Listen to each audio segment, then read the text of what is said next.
여러분들은 그리고 저는 기억이 나지 않겠지만 성장통이라는 것이 있습니다.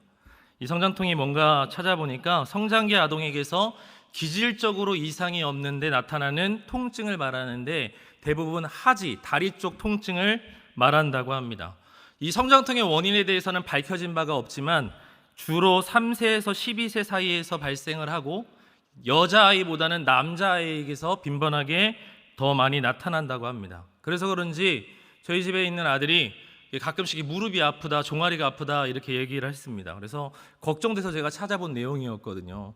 그래서 제가 끌어안고 괜찮아, 이거 성장통이라는 건데 괜찮아, 금방 나 라고 얘기하니까 아들이 호기심 어린 눈빛으로 저를 바라보면서 질문하더라고요. 성장통이 뭐야? 갑자기 질문을 받으니까 할 말이 없어져서 너무 정답인데 너무 바보 같은 대답을 할 수밖에 없었거든요. 뭐라고 대답을 했냐면 키가 크려면 아픈 거야, 성장하려면 아픈 거야 라고 대답을 한 거죠. 다행히 잘 넘어갈 수 있어서 좋았습니다. 어쨌든 간에 육신이 성장하기 위해서 이런 성장통이 있는 것처럼 영적인 생활도 마찬가지입니다. 영적으로 성장하기 위해서도요, 영적인 통증이 필요한 것이거든요. 근데 통증에서 그치는 것이 아니라 그 통증을 넘어서서 영혼의 성장을 향해, 그리고 영적인 갈등을 지나서 영적인 깊이를 향해 나아갈 수 있어야만 하는 것이죠. 그래서 오늘은 말씀을 한 절씩 읽어가면서 여러분과 함께 영적 성장통의 세 가지의 의미에 대해서 한번 살펴보고 이 영적 성장통을 통해서 실제로 어떤 성장이 일어날 수 있는가 한번 살펴보도록 하겠습니다. 그럼 먼저 다 같이 한번 오늘 읽었던 말씀 1절 말씀 다시 한번 저와 같이 한번 읽도록 하겠습니다. 시작. 그러므로 이제 그리스도 예수 안에 있는 자에게는 결코 정죄함이 없나니. 아멘.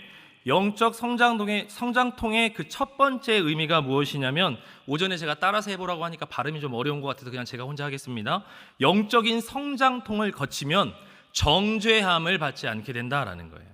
말씀에 그대로 있지 않습니까? 근데 이 말씀이 여러분들에게는 어떻게 다가오는지 모르겠지만 저에게는요, 이 말씀이 항상 어렵게 다가오더라고요. 이 말씀에 담긴 의미가 뭔지가 어려운 거예요. 더 깊이 들어가 보면 이 말씀을 통해서 그럼 지금 우리에게 뭐라고 말씀하시는 것인가가 저에게는 쉽게 잘 다가오지 않더라고요. 그래서 한번 생각해 보려고 합니다. 결코 정죄함이 없게 된다. 그러면 죄가 있다고 이렇게 지적받지 않는다, 이렇게 생각해 볼 수 있지 않겠습니까? 그럼 세 가지로 한번 나눠서 살펴보도록 하겠습니다.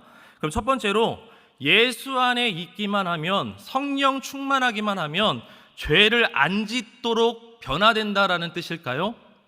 정답부터 말씀드리면 아니다라는 거죠. 우리가 한번 예를 들어 살펴보면 성령을 받고요, 성령 충만하여서 안디옥 교회의 담임 목사로 사역을 하다가 일평생 선교사로 헌신했던 사람이 우리가 잘 알고 있는 사도 바울입니다. 이 사도 바울이요, 성령 충만하여서 담임 목사직을 내려놓고 선교 사역을 나가서 전도 여행을 한 것이 우리가 너무나 잘 알고 있는 1차, 2차, 3차 전도 여행이거든요.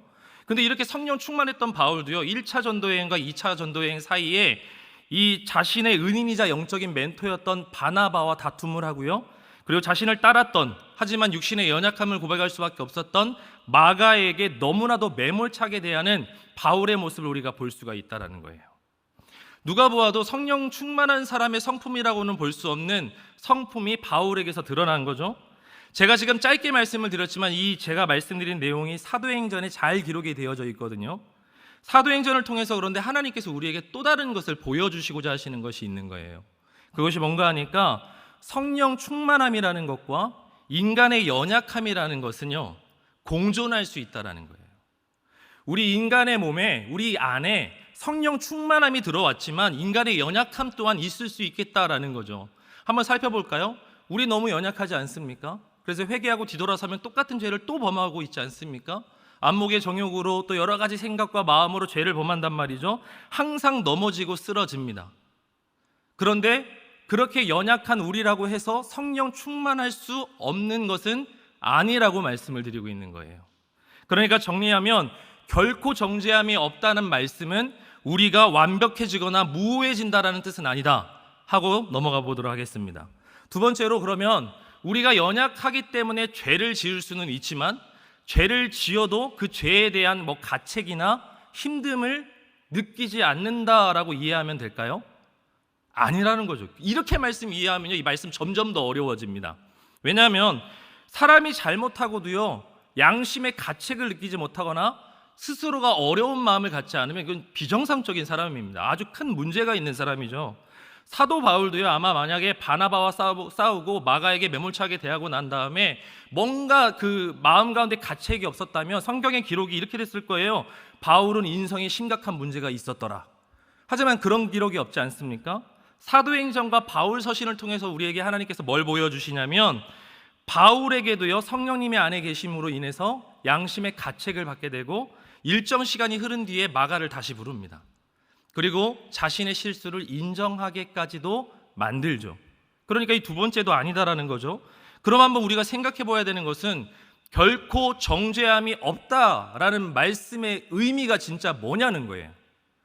죄를 안 짓게 된다는 것도 아니고, 예수님과 함께하면 죄를 지어도 가책을 안 받는다라고 생각이 이게 아니라면, 그럼 도대체 하나님께서 이 말씀을 통해 무엇을 가르쳐 주고 하시는가? 제가 이 1절 말씀 가지고 진짜 많이 씨름을 해봤거든요. 막 씨름을 하다가 제가 너무 은혜롭게 봤던 영상이 하나 기억이 나서 찾아서 보았습니다. 한 여배우가 만든 인터뷰 영상인데요, 그 인터뷰에서 5가지 질문을 합니다. 첫 번째 질문은 뭐냐면, 하나님을 만나기 전 자신의 모습을 설명해 보세요예요. 그러니까 사람들이 막 환하게 웃으면서 저는요 완전 바보 같았죠, 막 이렇게 대답을 해요. 두 번째 질문이 뭐였냐면, 하나님을 만난 후 지금의 모습을 설명해 주세요. 하니까 막 설레어 하면서 막 정말 간지러운 대답들을 막 합니다. 세 번째 질문이 뭐였냐면, 하나님을 만나면 가장 먼저 하고 싶은 말이 뭐예요? 라고 하니까 그 영상 속에서 한 여자 2명이 나와서 뭐라고 하냐면, 아빠! 이렇게 얘기하는 거예요. 아빠. 아빠가 아니라 아빠, father, 빠빠 정도 되겠죠. 어쨌든 하나님을 부른다는 거예요. 막 신나서 막 그렇게 대답을 하는 거죠. 네 번째 질문이 뭐냐면, 그럼 아직 하나님을 만나지 못한 사람들에게 한마디 해주시죠 라고 하니까, 하나님 믿으세요, 너무 좋아요, 막 정말 진지한 표정으로 막 얘기를 합니다. 그런데 이 영상의 마지막 질문은 이것이었어요. 예수님 믿지 마세요 라고 말해보세요. 영상 하나 보시고 말씀을 이어가겠습니다.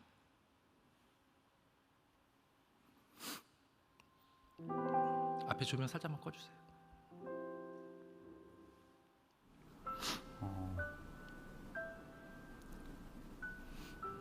마지막 질문을 받은 사람들의 표정입니다.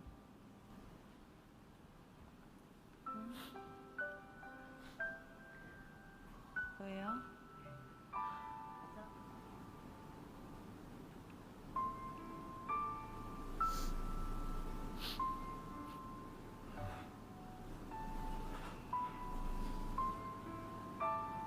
해야 돼요. 해야 돼요. 해야 되는 거예요? 해야 되는 거예요? 네, 못 하겠는데요. 왜? 이렇게 좋은데. 싫어요. 저는 예수님 믿으세요. 믿으세요. 말 못하겠어요. 하나님 믿지 말라고 말 못하겠어요.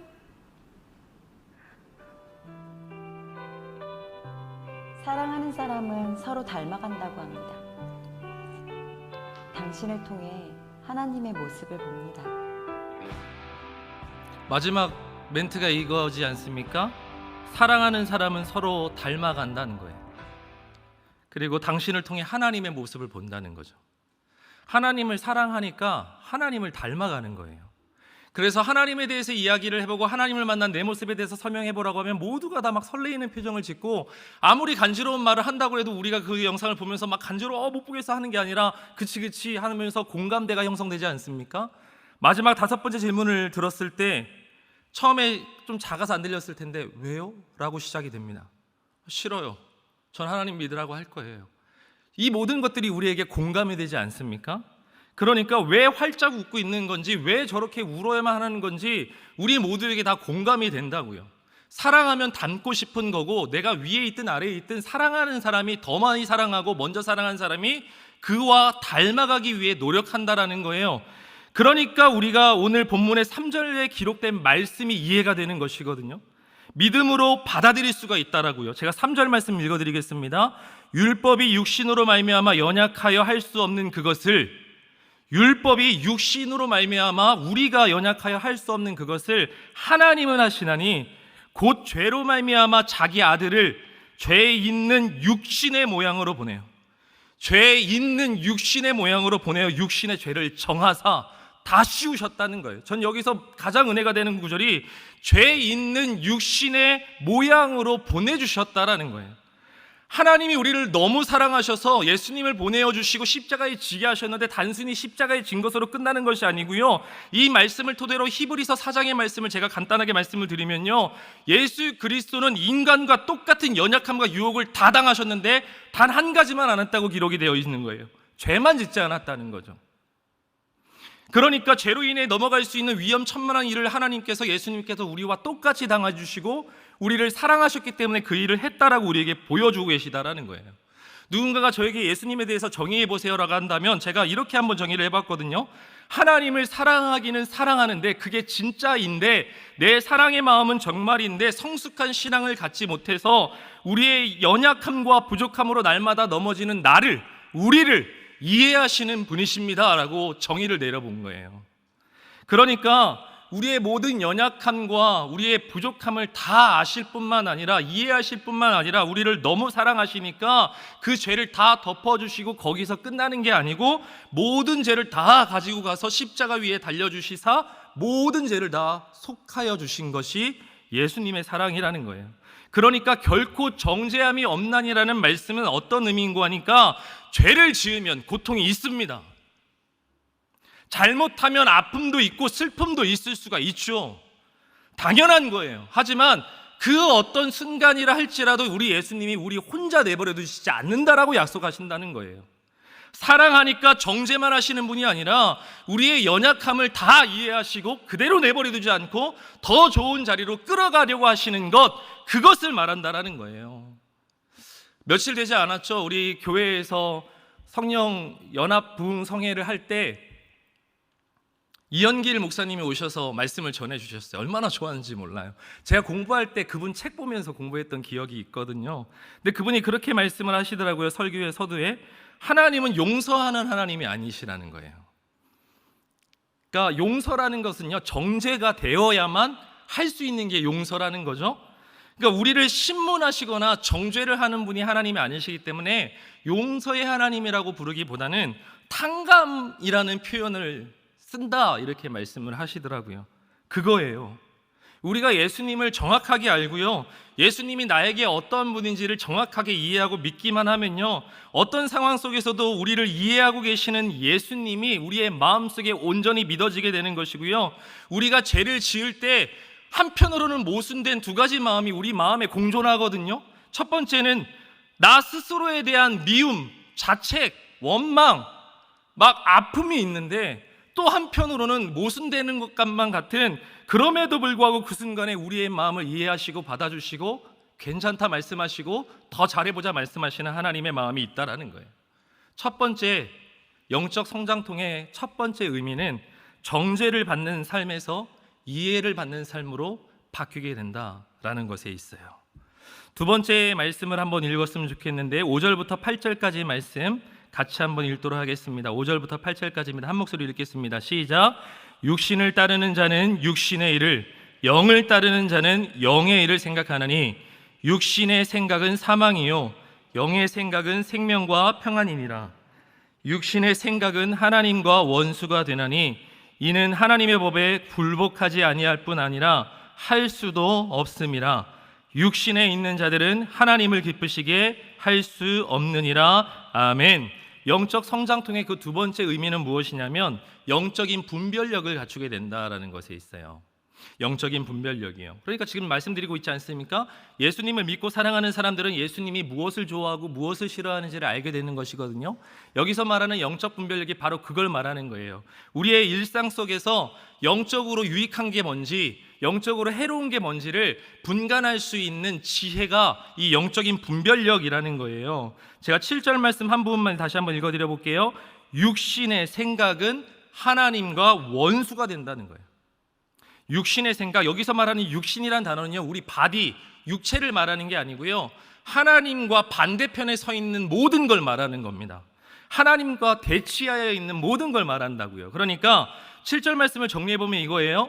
이 육신의 것들은, 하나님과 대치하여 저 멀리에 있는 것들은, 하나님께서 보시기에 기뻐하지 않을 모든 것들은요, 하나님과 점점 더 멀어지게 해서 점점 멀어져서 결국엔 원수가 된다라고 우리에게 말씀하고 있는 것이라고요. 근데 이렇게 너무 중요한 이거를 분간할 수 있는 영적 분별력을 가질 수 있는 가장 기초적인 질문, 우리 스스로를 질문 앞에 세워야 되는데 가장 기초적인 질문이 무엇이냐면, 나를 하나님께로부터 멀어지게 하는 것이 뭔가 생각해 보는 거죠. 내가 하나님과 시간을 보내는데 자꾸 시간을 짧게 만들고 거리를 멀게 만드는 것이 뭔지를 생각해 보자는 거죠. 그것이요, 돈이든 명예든 다른 어떤 것이든지 간에 그냥 그 자체만으로 옳고 그름을 가늠할 수는 없어요. 하나님이 주신 것일 수 있잖아요. 그러니까 그 자체만으로는 가늠이 어렵고, 그것이 무엇이든지 간에 이것으로 인해서, 지금 이 순간에 이것으로 인해서 하나님과 지내는 시간이 짧아지는가를 생각해 보라는 거죠. 그래서 과감하게 그것을 내려놓을 수 있어야 된다라는 거예요. 그런데 우리는 그게 뭔지 알고 있으면서도 사실 내려놓기가 어려울 때가 있잖아요. 이걸 어떻게 내려놔야 될지도 모르고요. 그래서 우리는 이것을 서서히 좀 줄여가 보려고 노력도 하거든요. 근데 이 노력을 하는 것조차도 사실은 어렵단 말이에요. 그래서 제가 여러분들께 정말 좋은 해법을 알려드리려고 하는데, 준비되셨어요? 할렐루야. 5절 말씀 제가 한번 읽어드려 볼게요. 육신을 따르는 자는 육신의 일을, 영을 따르는 자는 영의 일을 생각한다. 할렐루야. 무슨 말이냐면요, 성령을 따라 살아가는 자는 성령의 일을 생각한다라는 거예요. 그러니까 앞에 가장 기초적인 질문이라고 했던 하나님과 나를 멀어지게 하는 것이 뭔가를 생각을 반대로 뒤집어 생각해 보자는 거죠. 그럼 뭐냐면, 하나님께 나를 가깝게 하는 것이 내 삶 속에 뭔가를 생각해 보라는 거예요.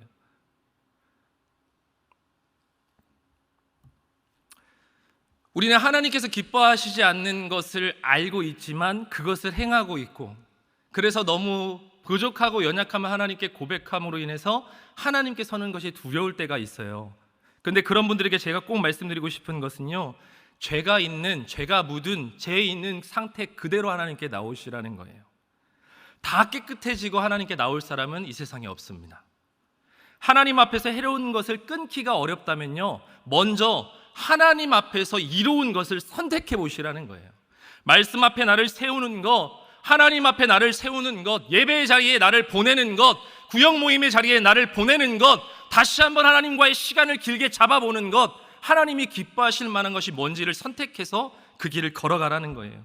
그래서 하나님께 이렇게 얘기하는 거죠. 하나님, 저는 부족하고 연약하고 나약하고 너무 추해서 하나님 앞에 설 수 없는 연약하고 너무나도 못난 사람이지만, 하나님, 그럼에도 불구하고 하나님께 나아가오니 나를 받아 주옵소서 하나님 앞에 기도하는 거예요. 그러면 그 모습을 하나님이 너무 사랑해 주신다라는 거죠. 사랑하는 여러분, 있는 모습 그대로 하나님께 나아오게 되시기를 주님의 이름으로 축복합니다. 그렇게 하나님께서 좋아하시는 것을 선택함으로써 하나님께서 뭘 원하시는지를 온전히 분별하는 영적인 분별력을 갖는 저와 여러분들 모두가 되시기를 주님의 이름으로 축복합니다. 마지막으로 세 번째는요, 9절부터 10절까지 말씀을 제가 한번 읽어드려 볼게요. 잘 들어보세요. 9절과 10절입니다. 만일 너희 속에 하나님의 영이 거하시면 너희가 육신에 있지 아니하고 영에 있나니, 누구든지 그리스도의 영이 없으면 그리스도의 사람이 아니라, 또 그리스도께서 너희 안에 계시면 몸은 죄로 말미암아 죽은 것이나 영은 의로 말미암아 살아있는 것이니라. 아멘. 영적 성장통의 세 번째 의미가 뭐냐면, 신앙의 본질을 깨닫게 한다라는 거예요. 신앙의 본질이 무엇인가? 이 말씀을 나누기 전에 제가 세상에 참 희한한 재능을 가지고 있는 사람들이 많더라고요. 최근에 제가 유튜브에서 본 정말 대단하다라고 생각했던 그 재능을 가진 사람이 누구냐면, 어떤 사람이었냐면, 누군지는 저는 모르고요, 어떤 재능을 가진 사람이었냐면, 바닷가에서요, 바닷물과 이 모래만을 가지고 12m짜리 성을 세우는 사람이 있더라고요. 12m.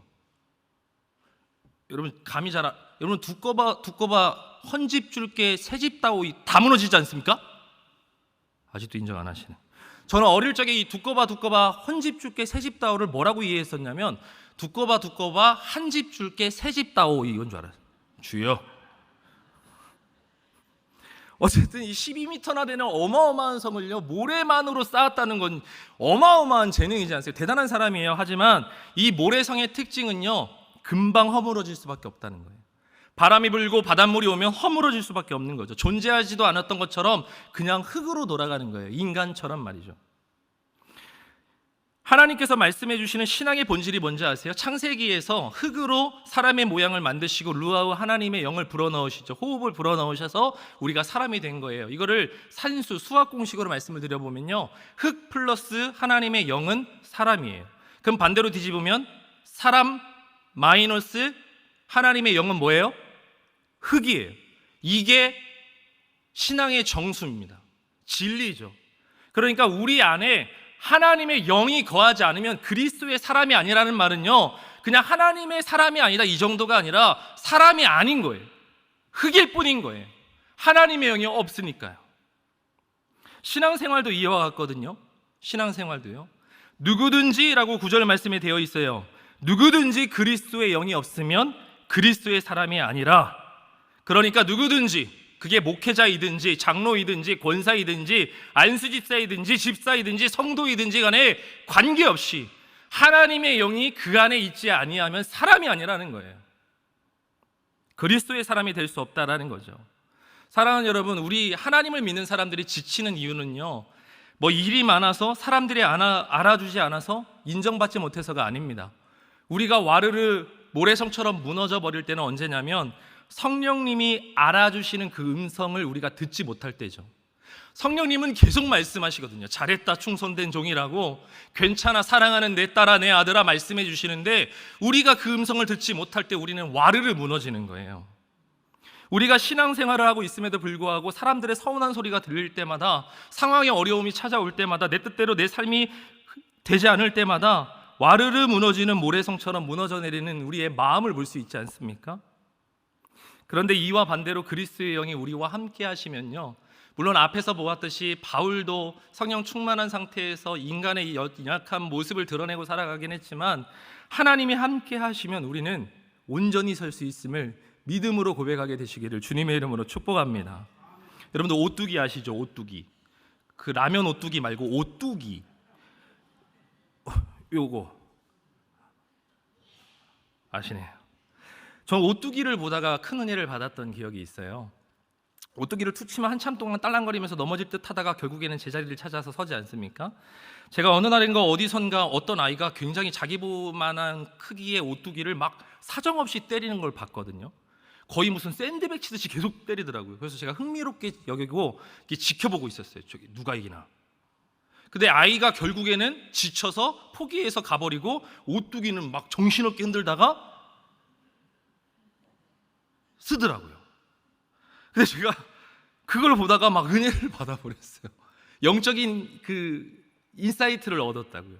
그것이 뭔가 하니까 저 오뚜기를 붙잡아 주는 것은 그 안에 있는 무게추이지 않습니까? 우리 안에 성령님이 계시면요, 우리 영혼에 성령님께서 무게추가 되어 주셔서 우리가 흔들릴지언정 그 자리에 넘어져 있지는 않도록 도와주시겠다라는 약속으로 들렸던 거예요. 사랑하는 여러분, 성령님과 충분한 내적인 교제가 있다고 하면 우리가 언제 어디에서 무엇을 하든지 성공을 하든지 실패를 하든지 좌절을 하든지 또 기뻐하든지 어디서 무엇을 하든지 내 인생이 내 뜻대로 되지 않고 사람들이 알아주지 않는 것만 같고 결국은 서운해서 또 슬퍼서 괴로워서 와르르 무너지는 순간이 온다 할지라도 결국에는 우뚝 서게 될 줄로 믿습니다.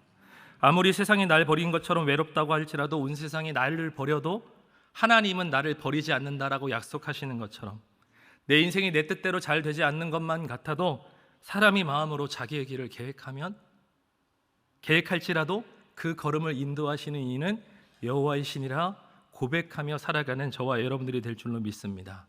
사랑하는 여러분, 하나님을 사랑하는 우리에게도 성장통이라고 하는 고통과 아픔이 있음을 인정하시고 영적 성장통을 잘 이겨내심으로써 결코 정죄함이 없게 되는 놀라운 은혜를 경험하게 되시기를, 그리고 영적 분별력을 갖추어서 하나님과 더욱더 가까워짐으로써 신앙의 정수, 하나님이 가르쳐 주시는 온전한 진리를 깨닫고 살아가는 저와 여러분들 모두가 되시기를 주님의 이름으로 축복합니다. 기도하겠습니다.